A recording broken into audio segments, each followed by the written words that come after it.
नमस्कार मंडळी, प्रेमाची गोष्ट या मालिकेच्या आजच्या भागात आज आपण बघणार आहोत. सावनी आरतीला गुड न्यूज देण्यासाठी आलेली असते. म्हणजे ती आता कन्व्हिन्स करायला आलेली असते आरतीला ती म्हणत असते की तुझ्यासाठी एक गुड न्यूज आहे. म्हणजे आपल्याला एक ऍडव्होकेट मिळाला. मशेकर ऍडव्होकेट खूप मोठे ऍडव्होकेट आहे. ते कुणाची केस घेत नाही बरं का, फक्त माझ्या सांगण्यावरून तुझी ही केस घेतली. माझ्या शब्दाखातर ती तुझी केस लढायला तयार झाले. आता बघतच राहतो, सागर किती पण मोठा ऍडव्होकेट आणू दे तरी पण लकी ही केस हारणार म्हणजे हारणार. आणि तसंही मी तुला म्हणाले होते ना, कोर्टाचे निर्णय हे फक्त आणि फक्त बायकांच्याच बाजूने असतात. सो यू डोंट वरी, मी तुला तुझा न्याय मिळवून देणार म्हणजे देणारच. त्यामुळे आता मी शांत बसू शकत नाही. तेव्हा आता आरती म्हणत असते थँक्यू सो मच ताई. तेव्हा आता आरती जरा घाबरतच बाजूला जाऊन बोलत असते, मी जरा घाई तर नाही केली केस करून. तेव्हा सावनी म्हणते की घाई म्हणजे तेव्हा आरती म्हणत असते की मला मुक्ता मॅडम म्हणाल्या होत्या की मी लकीला समजावून सांगेल आणि घरच्यांना पण समजावून सांगेल, पण त्यांनी काही सांगण्याआधी करण्याआधीच मी केस केली ना. ही मुक्ता मॅडम ना फक्त बोलत असते असं आता सावनी म्हणत असते. आणि खरं म्हणजे ना, जे बोलतात ना ते कधी काही करत नाही आणि जे बोलत नाही ते मात्र करून दाखवतात. आणि तसंही काय आहे त्या मुक्तात, ना ती सागरच्या पुढे जाऊ शकते, ना घरच्यांच्या, ना ती लकीला समजावून सांगू शकते, ना कोणाला दुसऱ्याला. हे बघ, तिला जर काही करायचं असतं ना तिने आतापर्यंत केलं असतं. नाहीतर तिने तुला सांगितलं नसतं का माझं घरच्यांशी बोलणं झालंय बाबा, आता काही प्रॉब्लेम नाही, किंवा सागरला काय वाटतंय, लकी काय बोलतोय, यातलं तुला काहीतरी सांगितलं का तिने, एक सुद्धा गोष्ट सांगितली. तेव्हा आरती म्हणत असते की नाही. तेव्हा मग आता सावनी म्हणत असते अगं एवढ्या छोट्या गोष्टी तुला करायला हव्या ना आरती. अगं त्या बाईला तुझ्याशी काही घेणं देणं नाहीये. आता बघ ना, मुक्ता तुला सांगते की केस मागे, पण तुला आता तुझ्या प्रेग्नन्सीमध्ये विचारते का तुझी प्रेग्नन्सी कशी आहे, तुझी तब्येत कशी आहे, तुझ्या होणाऱ्या बाळाची काळजी तरी आहे का तिला. तेव्हा आरती नाही म्हणत असते. आरतीला आता सावनी बरोबर कन्व्हिन्स करत असते. सावनी म्हणत असते की ती जाऊ दे, तू बस इथे. हे बघ, तू अजिबात ट्रेस घेऊ नको. आणि बघ तुला एक गोष्ट सांगू का, तुझ्यात आणि माझ्या भरपूर सिमिलरिटीज आहेत. म्हणजे आपली स्टोरी ना सिमिलर आहे, म्हणून मी तुला कनेक्ट करून घेते. काय शेवटी मी पण एक आहे. प्रेग्नन्सीमध्ये काय वाटतं, कसं वाटतं, याचा सगळ्याचा अनुभव आहे मला, म्हणून तर मी तुला मदत करायला येते. आणि त्याचे परिणाम काही जरी झाले ना तरी पण ती भोगायची तयारी आहे बरं माझी. पण तुझ्या मुक्ता मॅमचं तसं नाहीये, ती घरच्यांच्या विरोधात जाऊ शकत नाही. ते तिला जास्त प्रिय आहे. अगदी लगेच मागायला घेते सागर आणि लकी समोर. बघितलं मी, तसं जर नसतं तर इथे मी नाही तर तुझ्या लकीने ते असायला होतं. नाही, आता मुक्ताकडे त्याने कन्व्हिन्स होऊन तुझी साथ द्यायला तुझ्यासोबत असायला होतं. पण आता आहे का तो? नाही ना. आणि कारण काय याचं, तेच तुझी मुक्ता मॅम. अगं मी तुला सांगते ना, तिने तिचा 100% दिलाच नाही. अगं तिने काही केलंच नाही, कन्व्हिन्सच नाही केलं तिने. आणि आपल्या घरातल्या लोकांना कन्व्हिन्स करण्यासाठी जी जिगर लागते ना ती नाहीये तुझ्या मुक्ता मॅम मध्ये. तेव्हा माझी गोष्ट तर वेगळी आहे. मी तर तुला मदत करायला आले. नाही पण ठीक आहे, तुला जर वाटतंय की तुला मुक्ताची वाट बघायची आहे तर ठीक आहे. मग नाही तसं तुला जर वाटत असेल ना तू केस करायची जरा घाईच केली आहे तर तसं तू स्पष्ट सांग मला. मी करते फोन त्या मशक्कर ऍडव्होकेटला. पण हा एक गोष्ट सांगते, एकदा की त्यांनी नकार दिला ना परत ती कोणाची केस घेत नाही. बरं ठीक आहे, मी लगेच फोन लावतो आणि सांगते. तेव्हा मात्र आता आरती घाबरते. आरती म्हणते की नाही मॅम थांबा, त्यांना लढू द्या ही केस. मी जरा कन्फ्युज झाले होते. पण हो, तुम्ही म्हणता ती बरोबर आहे. जी माणसं आतापर्यंत आली नाही चौकशी करायला ती आता काय येणार आहे. आता मात्र आरती पुन्हा निगेटिव्ह विचार करायला लागलेली असते. इकडे सावनी मात्र म्हणत असते की बिचारी आरती, तू एकटं माझं सागर आणि मुक्ता विरुद्धचं एक महत्वाचं प्यादा आहे आणि हे तुला कधीच कळणार नाही. आता बघ मी तुझ्याकडून काय काय करून घेतो. दुसरीकडे घरामध्ये मात्र सगळे जेवण करायला बसलेले असतात. लकी, इंद्र, स्वाती, सागर देखील तिथे आलेला असतो. तेव्हा मुक्ता म्हणत असते की सागर, तेव्हा इंद्र म्हणत असते की अरे सागर आता आला तू, चल जेवण घे, तुझ्या आवडतीची भाजी बनवली आहे, ये चल बसून घे. स्वाती म्हणत असते की भाई अरे एकदम बरं झालंय, ये ना जेवण कर. तेव्हा मात्र सागर म्हणतो की नाही मला भूक नाहीये. तेव्हा आता मुक्ता म्हणत असते की भूक नाही म्हणजे काय. आणि आता मुक्ता सागर जवळ जात असते आणि सागरला ती म्हणत असते की अहो सकाळपासून तुम्ही काम केलंय, कष्ट केलंय आणि तरी देखील तुम्ही आता जेवण करत नाही आहात. असं भूक नाही म्हणजे काय, असं नसतं, चला जेवण करून घ्या. तेव्हा मात्र सागर म्हणतो एकदा सांगितलं नाही मला भूक नाहीये, मग का बोलताय मला. तेव्हा आता मुक्ता म्हणत असते की अहो तुमच्या आवडतीची भाजी बनवली आहे, चला ना जेवायला. आता मात्र घरातले सर्वजण आग्रह करत असतात. म्हणून मग आता सागरला नावीला जातो आणि मग सागर आता जेवायला बसतो. आता मुक्ता म्हणत असते की सागर थांबा, मी पटकन मला ताट वाढून आणते. आणि मग मुक्ताचा मोबाईल तिथेच विसरलेला असतो. त्याच्यावरती आता आशूचा फोन येत असतो. आता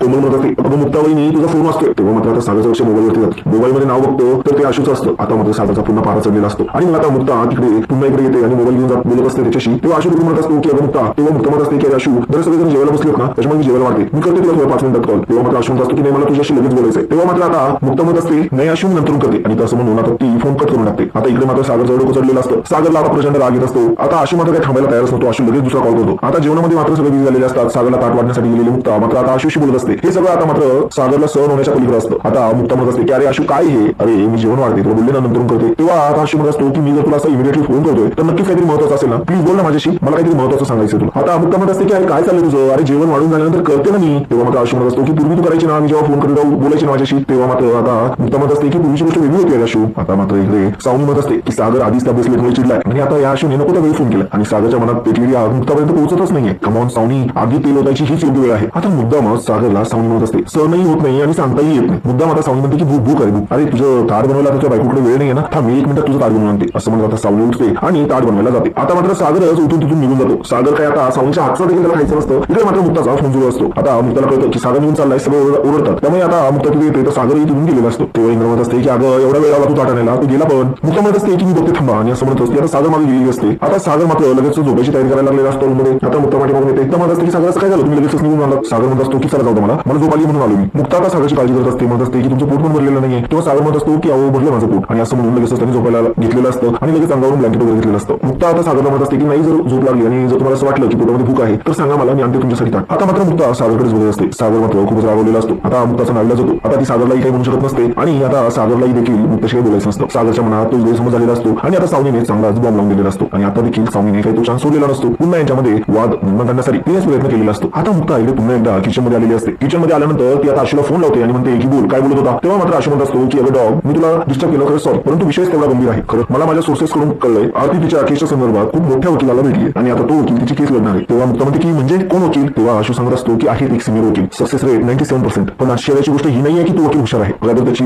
स्ट्रेंज गोष्ट ही आहे की त्याची फी खूप हाय आहे. He is very expensive. आणि मग आरतीला तो कसा काय परवडतोय हे मला कळत नाहीये. एवढी फीज ती कुठून देणार आहे. No doubt I am very sure यामागे नेमकं कोणीतरी आहे, एखादी अशी व्यक्ती जी आरतीला हे सगळं करायला सांगते. कोणीतरी नक्कीच तिचे कान भरतोय आणि आरती आता त्या व्यक्तीच्या बोलण्यावरती चालली आहे. तेव्हा मात्र मुक्ता म्हणत असते की मला आशू तुझं पटतंय सर्व, परंतु मला सांग आरती तिच्या जागेवरती बरोबरच आहे ना. तिला जर आता एखादा चांगला वकील पाहिजे असेल आणि स्वतःला न्याय मिळवून द्यायचा असेल तर ती योग्यच करते आणि ती जर या गोष्टीसाठी जर हे सर्व करते तर मी तिच्या विरोधात जाणार नाही. तेव्हा मात्र आशू म्हणत असतो की पण मुक्ता. तेव्हा मुक्ता म्हणत असते की मला समजतंय, परंतु फक्त आपला मुद्दा बरोबर आहे याच्यासाठी मी चुकीच्या गोष्टींना पाठिंबा देऊ शकत नाही. बाकी तू जे काही बोलतोय ते कळतंय मला. मी बोलतो तिच्याशी, परंतु मी त्याआधी लकीशी बोलून घेते, त्याच्याशिवाय तर ही काही सुटणारच नाहीये. मुक्ता म्हणत असते की तू एवढा बिझी असून देखील माझ्या गोष्टीसाठी हवी ती मदत करतोय त्यासाठी खरंच मनापासून थँक्यू. हा मी बोलते लकीशी आणि कळतो तुला. मुक्ता इकडे मनात विचार करत असते. मुक्ता म्हणत असते की मला लकीशी बोलण्याआधी सागरशी बोलायला पाहिजे. तर सागर माझ्या सोबत असतील तर लकीला समोर फार सोपं जाईल. म्हणून आता मुक्ता सागरकडे आलेली असते. सागर मात्र आता झोपलेला असतो. आता मुक्ता विचार करते की अरे सागर तर झोपला आहे, यांना उठून की काय करू. नाही नको झोपू दे असं करते की मी एकटी बोलते लकीशी. आता लकी रूम मध्ये बसलेला असतो तेव्हा मुक्ता येते. मुक्ताला बोलून तो घाबरतो. मुक्ता म्हणते की लकी येऊ का. तेव्हा लकी म्हणतो की हो. तेव्हा लकी म्हणतो की ठीक आहे बोल ना बसून बोलू. बस ना मग असं म्हणत आता तिला तो चेअर देतो. मग आता मुक्ता तिच्या चेअरवरती बसते. मग आता लकी तिच्याशी बोलत असतो. मुक्ता म्हणत असते तेव्हा लकी म्हणतो की आता काय केलं मी. तेव्हा मुक्ता म्हणत असते की आता झाले तुझं सगळं करून. मी आता